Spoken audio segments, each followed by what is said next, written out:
yezimbabwe tadzoka zvekare panapa ndine imwe nyaya yandiri kuyandaka kubatira yandakasangana nayo iri kutaurwa mukatasa muzuva ranezuro president tingati former president webato recitizen coalition for change anonzi president wevanhu people's president advocate Nelson Chamisa akabudikirawo kutaura kuti Canada Day in Pigs with the ambassador of Canada to Zimbabwe H.E. Edley Astraude and other invited guests at Canadian embassy event in Harare.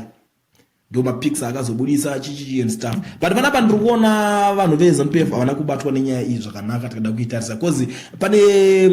page inonzi ZANU-PF cyber team vane zvinhu zvakanyora zvikanzi he is in Canada enjoying life. They call for a protest vosungwa and they go out kundo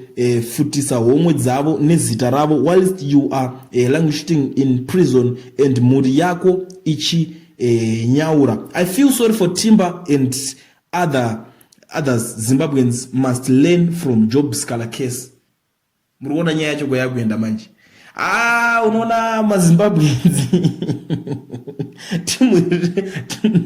timu rezANU-PF amene zvakangoriso onaka inini nyaya handisi kuona pairi kuenderana zvangu ndo chinje kutanga chada ndiwe nayo panapa ndikuziva muri kuona kunge vari kuda kutry kuisa tuma facts pavanhu handiti but nyaya handisi kuona pairi kuenderana because nyaya yaJameson Timber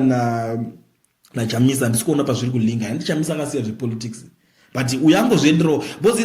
it's not a crime kuti uende unosangana naningi rino Canada munotaura zvamuri kuita kuti muri kusangana pamwe ma-business meetings kuis a human being like everyone else imimi munongoenda kwese muchingosangana nevanhu vese vamunenge muchingoda but amene kuti why is it panapa vari kuti aiwa he is in Canada tarisai nyaya yacho arikutoita arikutofambira nyaya dzake dzeupenyu hwake mhuri yake ichitambura iye ari kutorarama achitodya achiguta vana vake vachitambura ndikutonzwira tsitsi ana Timber kana muchida kudzidza nyaya idzi tarisai kuna ana Job Scala nyaya yavakaita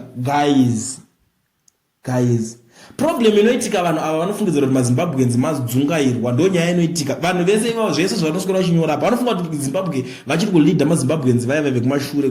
before 2008 vaive kana kuti ngatiti tingati madhara ekare aya oraiti vekuti vaingoudzwa zvese vachingotyidzirwa vachingobvuma vachingonzi chinchi